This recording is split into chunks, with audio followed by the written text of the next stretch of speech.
Hey ladies, my name is Shauniesa Sisk. I am currently located in Dallas, Texas. I am a special education teacher and I am with the Elite Allure Experience program. I have been with the program since 2020.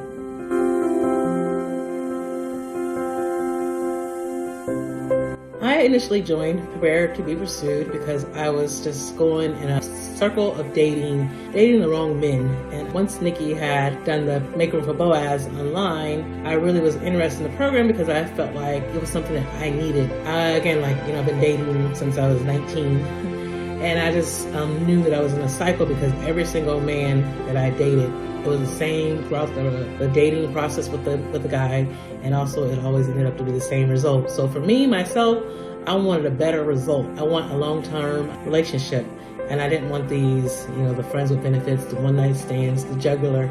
That was all that I was attracting. So I wanted to see what I needed to do to be in order to be prepared to be pursued. And my initial goal was to, get in a relationship, and just to be very honest, was even to get back with one of my exes who I thought was the one who I was supposed to be with.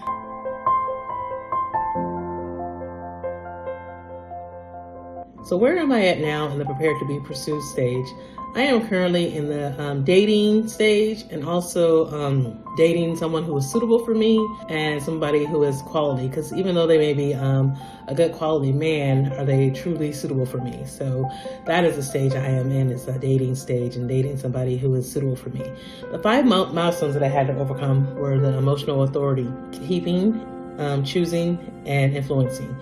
And I'll just start with the emotional authority. For the emotional authority, that was the most difficult and challenging one for me. I grew up in a household where everything was really controlled by the parents. It was do it this way or don't do it at all. So I grew up with that mindset that everything had to be perfect. I felt like I always had to be a perfect person, and there was no room for any fault. So as I grew older, I always carried that mindset until I realized I was in the program, and by being recommended for, if I needed any extra help, such as therapy, to go to therapy. And I did. And let me tell you, I actually went to a couple different therapists, and of course I had to find the right therapist that was suitable for me. So once I got to the root of my problems, and I even started, listening to different podcasts on dealing with the childhood trauma, that also helped me as well. I was able to decipher what was exactly causing all this stress on me emotionally, and allowing me to feel this way, just in any kind of setting, socially with my friends, or just meeting new people, meeting new friends, meeting new guys. I was always this person known as to just kind of sit back and not talk and anything, and this shy Shauniesa, that's what people will call me. But, as I continued to grow in my emotional authority, I began to become more prosperous in my communication skills. And I am still currently working on those, which I'll speak on later. Just doing some things with Prepared to be Pursued, which also helped me. But also, again, as I had mentioned before, going to therapy really, really helped me. And just again, to be quite vulnerable and honest, I actually had I have anxiety. So just to get on some kind of medication to help me deal with my anxiety when it's prevalent also has helped as well, and to find coping mechanisms for that too. And just again, with the emotional authority too, with my family members, I have several family members that are narcissists, and they are very manipulative. So having to really face them head on, and to come to that point of conflict, to say, hey, you know what? These are my standards. These are my boundaries. No more. And let me tell you, once I did that with my brother, who was he was the one that really tested every single boundary I ever had. And we didn't talk for maybe a month. We acted like we were just strangers in the street. And finally, he finally understood where I was coming from. And once I had that encounter with him, everything was smooth sailing after that.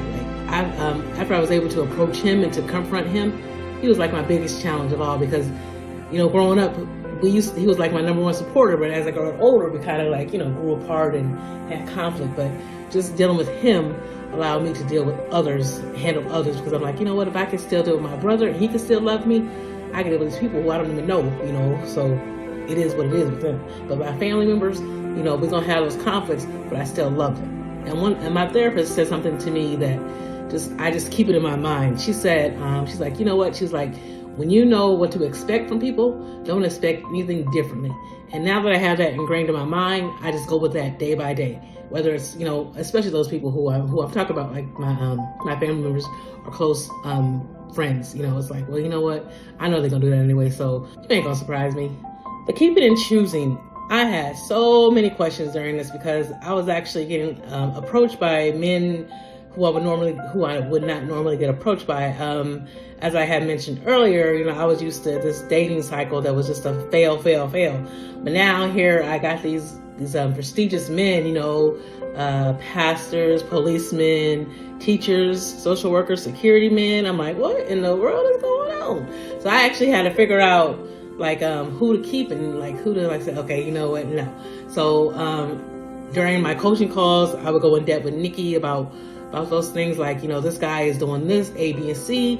It looks different from the past, but I don't know what's going on, And then also during the Monday night weekly calls as well, that helped as well. So just to give an example, there was one guy, I did the online dating for about a week.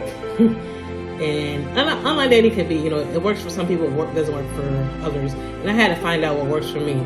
For me, I'm a person that likes to meet in person. I like to be social. I like to meet people where you can see me be myself. I can see you be yourself. I like to have fun.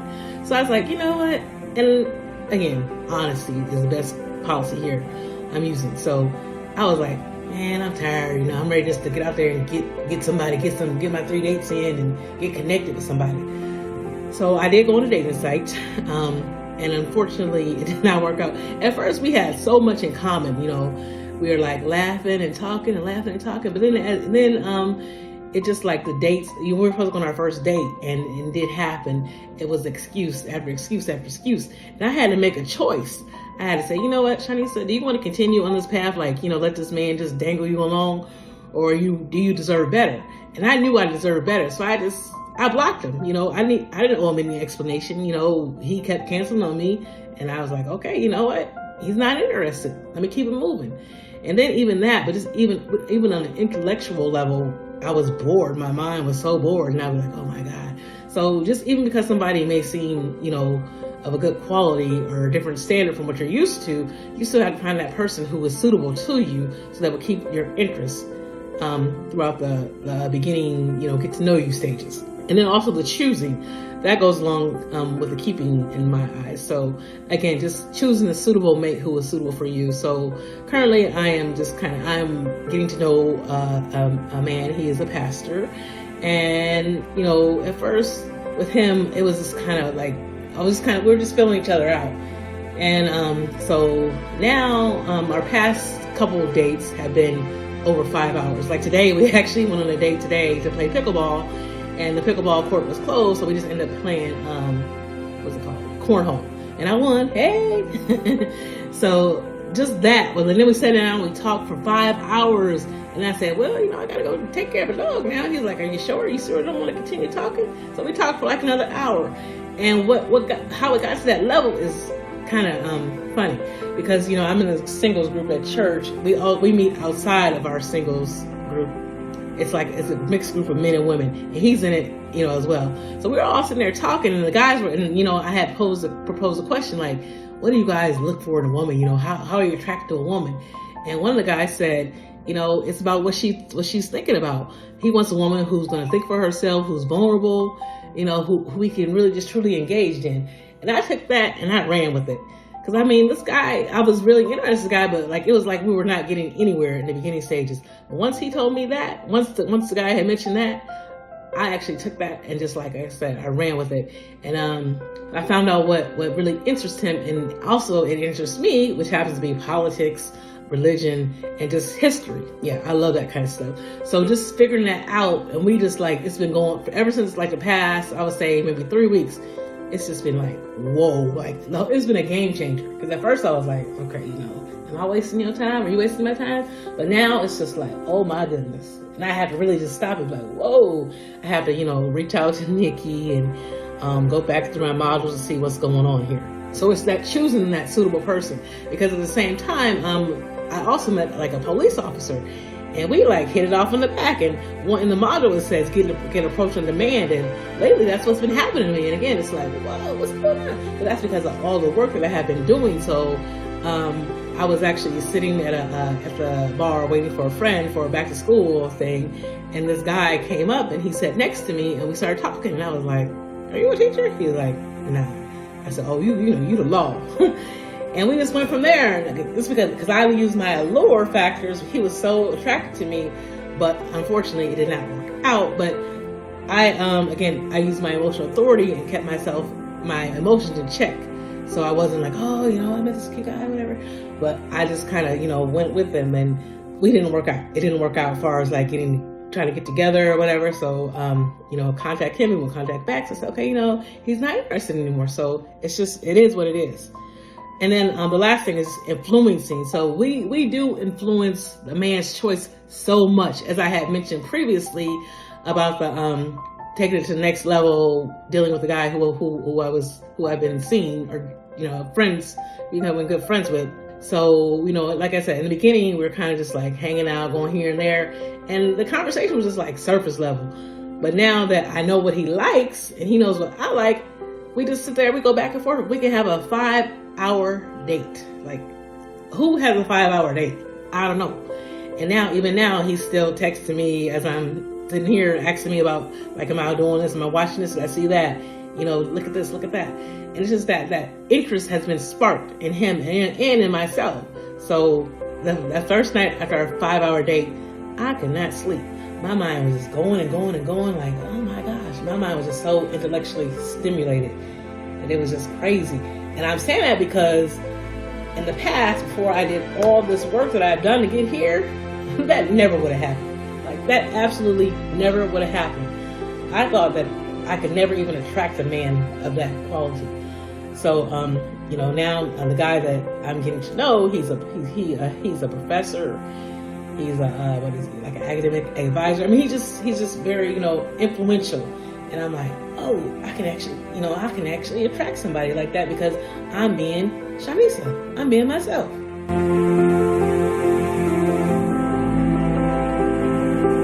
So what have I accomplished while working in Prepared to be Pursued? So like just with work, I'll start with that first. I have been just been my recognition because of the work that I have done against that emotional authority that I have given myself.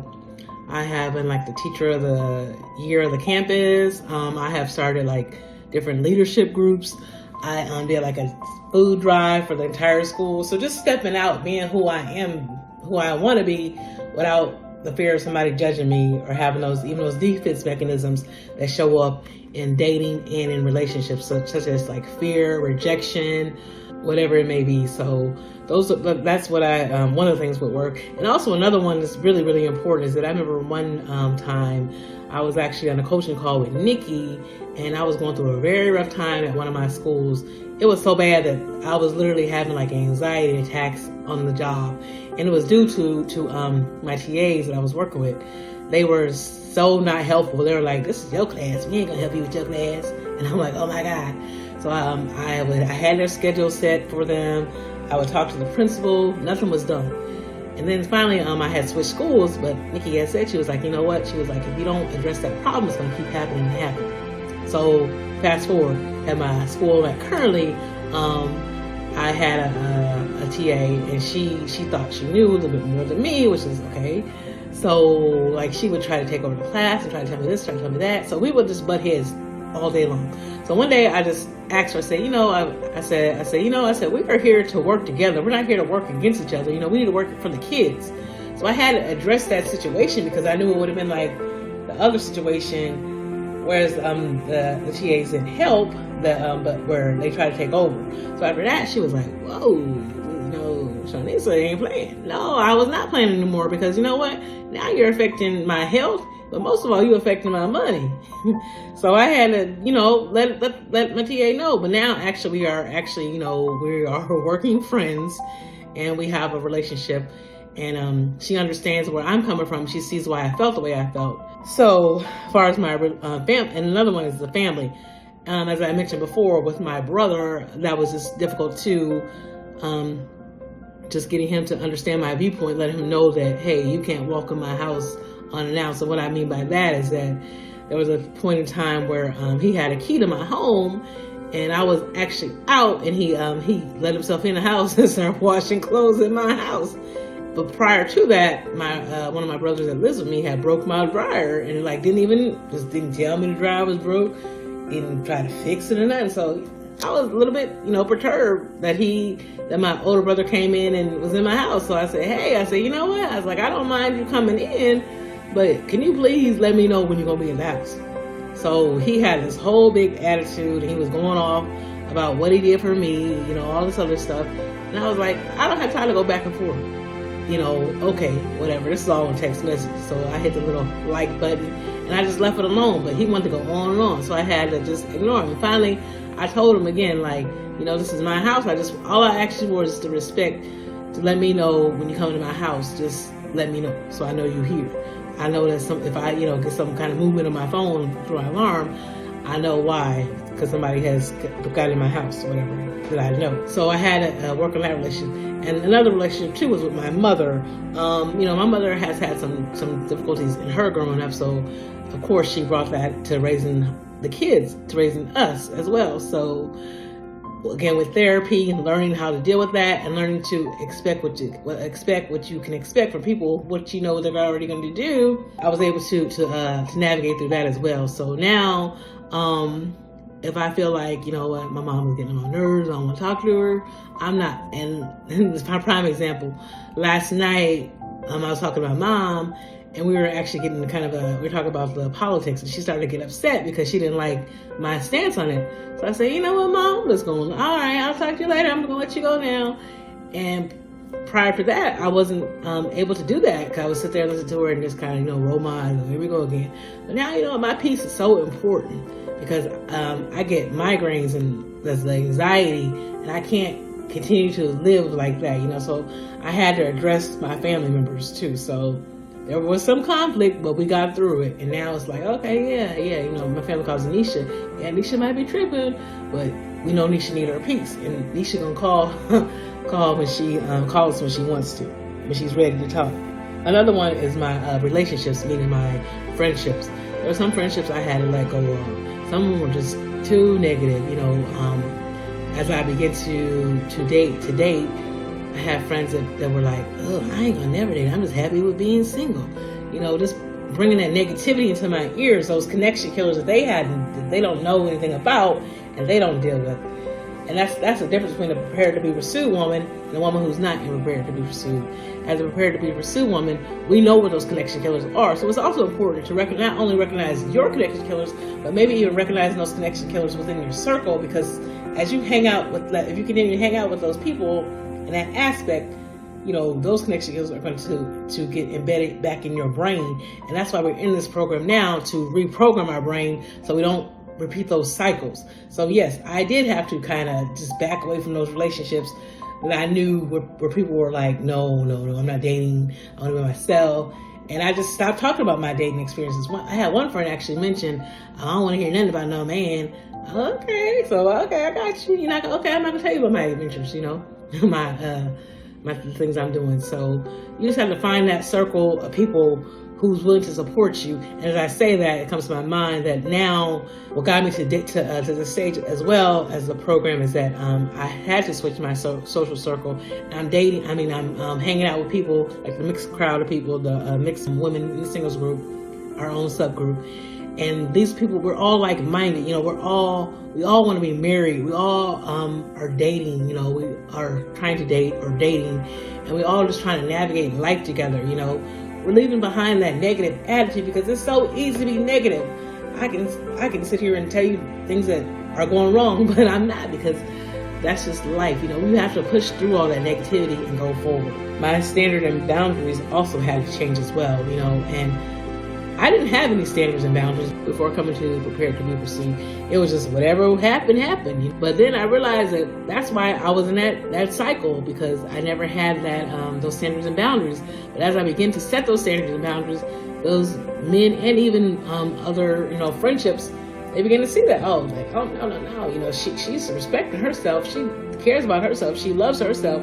She's not going to do that anymore. And that's so important to have those standards and boundaries, and to know what your standards and boundaries are when you're getting yourself out there to be seen, whether you're making new friends or trying to get into, meeting a potential suitor. That's what that is with standards and boundaries.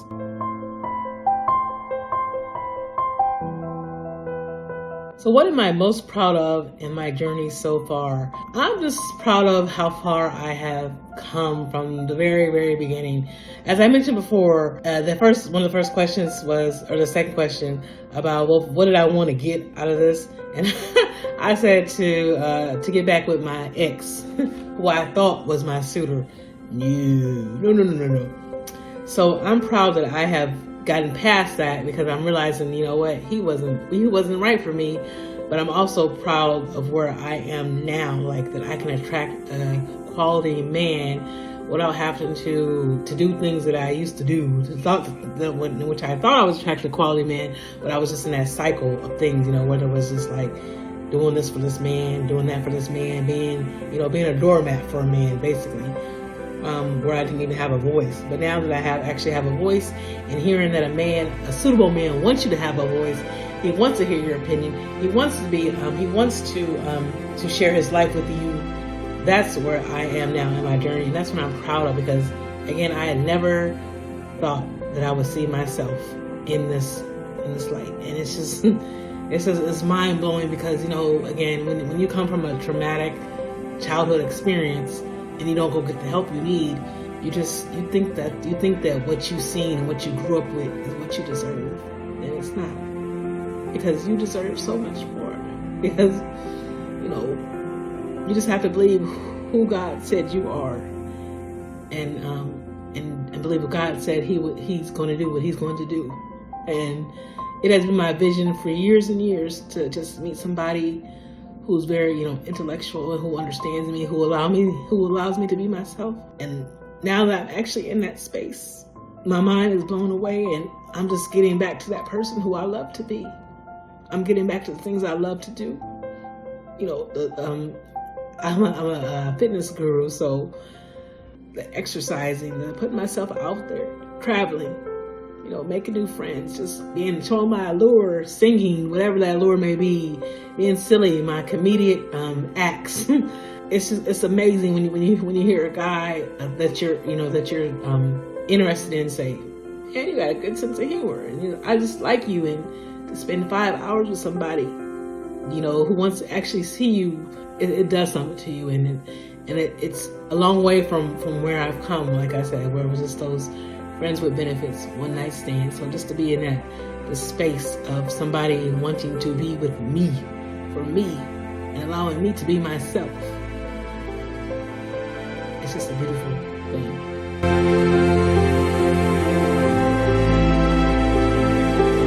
The most challenging part of my journey has actually been the self-talk for me. Just again, that just extends on the childhood experiences that I've had, and just knowing that the things that I've been told as a child are not true, because I have to know and believe for myself that what God says who I am. So just those negative thoughts have been, and I have brought that up several times within the Q&A sessions, is that things may be going great, but then in my mind I'm like, something bad about to happen. Or, I say something in my mind like, something negative about myself, because I felt like I wasn't confident enough. But I have to rewire my brain again to know who God says I am, who I am. So that has been just the most challenging part for me. It's just that negative self-talk that I have been so prone to as a child. And even, to be honest, as an adult, I still hear that from my family, the negative self-talk. So I have to overcome that in my mind by requiring my mind to say, you know what, that's who they are. That's what they're gonna say. That's what I expect. But I know who God says I am, and that is who I am. God says that I am fearfully and wonderfully made. God says that He knows the plans that He has for my life. That's what I'm living by. I'm not living by what my family says. I'm living by God's standards. So I hope that you ladies just embrace everything that I have said during this interview in the question and answer session. And just please, ladies, make it your own journey. You know, there's going to be things that you have to go back and go over and say, wait a minute, I didn't do that. You're going to get frustrated. But keep going, keep pushing, because then you will be in the position, you know, where you want to be. And it may take longer for some, it may take not as long, but just, it's your own journey. Treat it as your own. Celebrate each and every single win. Even if it's a win that, hey, you know what? I put lipstick on today. That's a win. Celebrate each win, and you will get those results. Because you know what? I'm a living witness, and I can testify that you will get those results.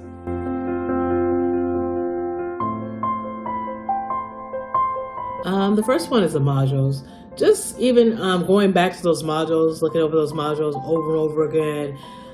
There's a couple of modules that I have to kind of get embedded in my mind. The first one would be like the connection killers. My number one connection killer is rejection, and that stems again from my childhood. As I said, just being rejected by my parents, having to raise my two younger brothers at the age of 6, and just living with that rejection that my mother had given me. But as I've said, as I've gone through therapy, I don't fault my mother. Because I know that that's where she had to learn it somewhere. So again, expecting what you're going to expect from people. I'm not going to expect anything different now from my mother. I'm going to extend grace to my mother now, because I know that she hasn't healed from what she has gone through, and unfortunately she hasn't gotten the help that she needs. So again, just those modules, that's that emotional authority that we need to have, and an emotional authority that we have to realize that, we can't control how you feel. We can only control how we feel and how we react to things. Then just bringing us to the dating scene, when you're with a man, like I said, I mentioned earlier during the questions, the guy I met online, when he kept saying, well, okay, we're going to go to this restaurant, we're going to go to that restaurant, we're going to play that, and things just kept falling through. I had to make a choice. I had to say, you know what? I'm not going to let this man drag me along. Deuces. And I don't owe him any explanation. We were basically just like online buddies, and we had FaceTime maybe once or twice. So I didn't owe him any explanation. Another module that was really prevalent to me was the enforcing the standards and boundaries. As I said, I did not have standards and boundaries. And people know when you don't have standards and boundaries. And I said that because, today I was talking to a friend, and she was just going on and on about this guy she met and how he was treating her, how he was saying things like, how he was basically trying to change who she was. Like, you don't need to talk like that. You need to say this, you need to say that. Quit doing that, quit doing that. And it just got to the point where I could not listen to it. I couldn't even listen to it anymore, because it was making me literally sick. Because my mind now is like, you know what? I have moved on for that. In the past, I'm like, girl, yeah. But now it's like, no, we have to have those standards and those boundaries for ourselves, because while we're thinking in that past life, while we're thinking that this man is relating to us, he's just using us in that past as a placeholder until he finds somebody who does have those standards and boundaries that he's looking for. And that's just the absolute truth. No lie. That's the truth. That's just based on experience and just living life. I see it because I have lived it. Even as I say, with the conversations with the men I've had in the singles group, and has changed since then. Because at first it was a surface level, but now that the guys see, like, oh, okay, you know what? Shauniesa has some standards. Shauniesa has some boundaries. All right, let me see what's going on here. That's where that comes from. The private coaching. Oh my gosh, private coaching. It's so important to just be vulnerable, letting you know what's going on in your life. Just let her know so she can help you work through it. And believe me, Nikki she's not going to tell you what to do. Again, as I said before, my end goal was to get back with my ex in the beginning. And I remember in the very beginning, I had, I don't know, I can't remember. I think it was like reaching out to the past. It was like maybe my module 1 or so, where you had to make amends or something. But anyway, I had reached out to my ex, and we had a great conversation. But then he put the ball in my court, like, well, if you want to call me, my number ain't never changed. I'm like, okay, your number ain't never changed, mine ain't changed either. But he wasn't doing the pursuing. I was the one doing the pursuing. So that's when I knew right then and there that he wasn't right for me. That's who I thought I wanted. But now, the guy that I'm actually friends with now, he is like the man that I dated previously, reincarnated, but where he's on even a higher level. And now that I have also matured and worked on myself, I can see it now. It's like, whoa. So that's another one, just the private coaching, just being honest, being vulnerable, letting Nikki know what's going on, and as Nikki and I have talked before too, like at first it was kind of like during the first few sessions, like, oh yeah, I'm twiddling my thumbs, okay, what's next? I'm looking at the time, she's looking at the time. And now it's like, it's just so much more interactive because I'm being intentional on what I want, intentional on what I want from the session, intentional on what I want from life, intentional on intentional on what I want for myself. So again, just be intentional during your private coaching sessions, be vulnerable and intentional. Even in the group coaching sessions, again, go in there with that same mindset of being intentional and vulnerable. At first, I was, again, hanging out like, okay, yeah. Just listening to everybody else talk. But as I started to ask questions, I started to get results. Like, again, like, where am I now compared to the 4 years ago when I first started? I am so much further along now. It's mind blowing. And that's because I started asking questions when I had them. I started reaching out to Nikki and to the other ladies, say, hey, what's going on here? What's going on here? Just getting different perspectives, see what's going on. The group coaching, again, that's when you actually go and, you meet the Elite Allure. We may meet once a month and we meet privately, and then we actually breakout sessions to talk to different individuals about what's going on with us. Again, that's just another way to have that added breakthrough that you may need to get what you need, if that makes sense. So yes, so that's also important to attend those group coaching sessions if you have them, because again, that's at a much more private level where you can really go in depth to what's happening. Like, like this man, or this guy I'm talking to, he does this, he does that. What's going on? And you may not feel comfortable with asking that in a group coaching. Like in a weekly Q&A, but when you're in a group coaching session, it's much more in a private intimacy setting. So you can reach out to the other ladies who are in the program, and reach out to the coaches personally. The retreats are very important. And if you have the opportunity, please take advantage of those retreats. Because I will tell you, after my first retreat that I did in Jacksonville, it was a game changer. Like, I went with another Allure lady, and we literally had I think it was 3 dates in one night. I'm like, what is this? I've never had 3 dates in one night. And even the men even came and sat with us and talked to us during the date. And then from there we went to another place. It was just so amazing to have that experience. But that's because before we actually went out that night, we sat with Nikki, we talked about our goals, we talked about what we wanted to do, and we executed them. And it's good to have Nikki in that space with you, so if you have any questions, you can go back to her. And also, another game changer was when she comes to your city, VIP in your city. I'm in Dallas, Texas, and Dallas, Texas. Nikki and we got together, we collaborated on an event to go to. We actually went to a group an event. It was like a mixer, and as I was telling Nikki, I said, shoot, I want to say I ain't going to this event. I was going to just leave her. I'm like, I ain't going to that event. But I'm so glad that I went to that event, because I met what's it called, the hypnotherapist, the ones that did the hypnotherapist people. I met a guy who flew planes for Chick-fil-A, just these real men with prestigious jobs. And there were so many men there. It was unbelievable. I had a great time. And just leaving with those different connections, just to hey, wow, it could be done. And ever since then, like I said, it's been a game changer. I can go out and a man will just be like, I'm not bragging, I'm just being honest. He will break his neck if I need something, something done, or help or something. Even at work, like the janitors are you need this, you need that, you need that. It's a game changer. when you actually go have Nikki meet with her and have her, if you want to have her model these things for you to make that connection with people. It doesn't have to be a romantic connection, but it's a connection where you connect with that person.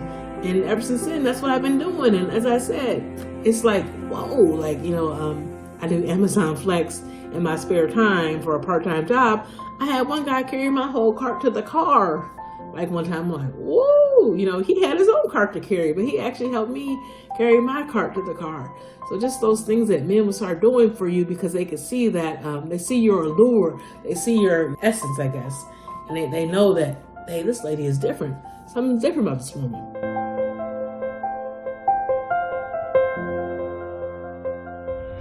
Like in the past with dating guys, right away you jump into, oh, this man is my husband, this man likes me for this.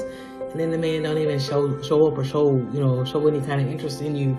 But just to be able to manage those expectations, to get to know that person, and to even to get over those obstacles, as I've been talking about, in the previous questions, about how when I was with the group, about how I had to pose a question like, hey, to the men, what do y'all want to see in a woman? When they said, we want to see a woman who has her own mind, her own intellect, who's able to think, who's vulnerable, just overcoming those obstacles. So I'm proud of that I can actually ask questions now and then execute them. Even with Nikki in my coaching sessions, she'll give my homework, and at first, I was like, I ain't doing that, Yeah, okay, Nikki, I'm gonna write that down.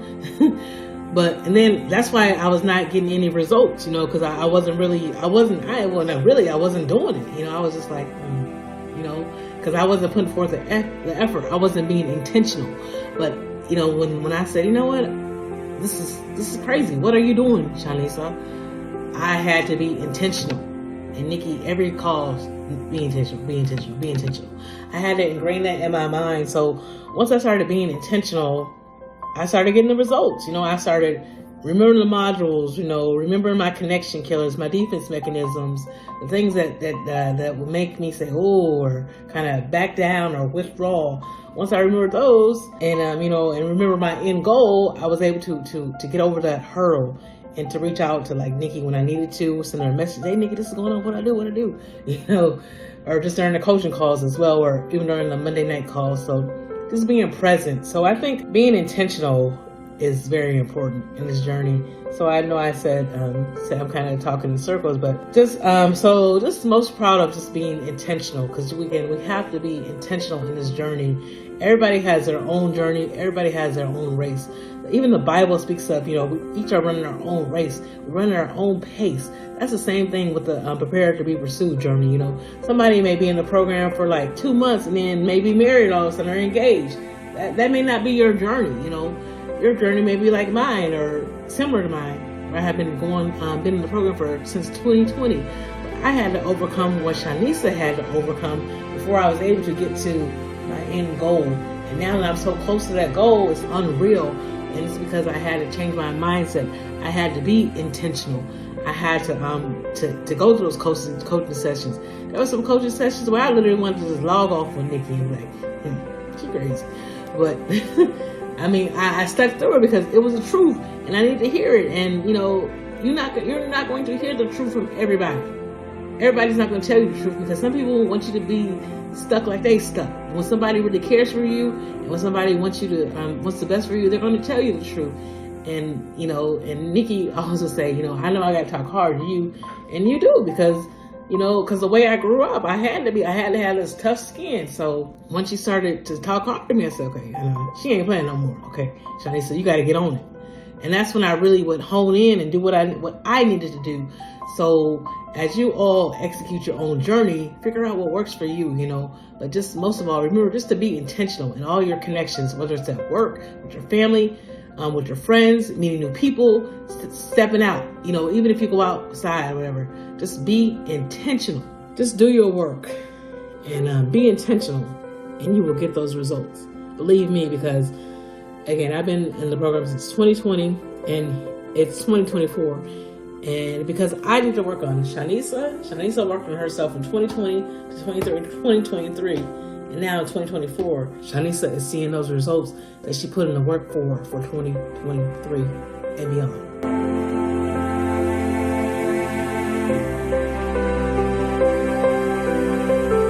If you are struggling to find your worthiness, you really have to do some really in-depth examination of yourself. Just knowing that you're worthy, with the example of the work environment that I was working in, I felt that I couldn't say anything because in my family, as I grew up during childhood, we couldn't express ourselves. My parents didn't allow us to express ourselves.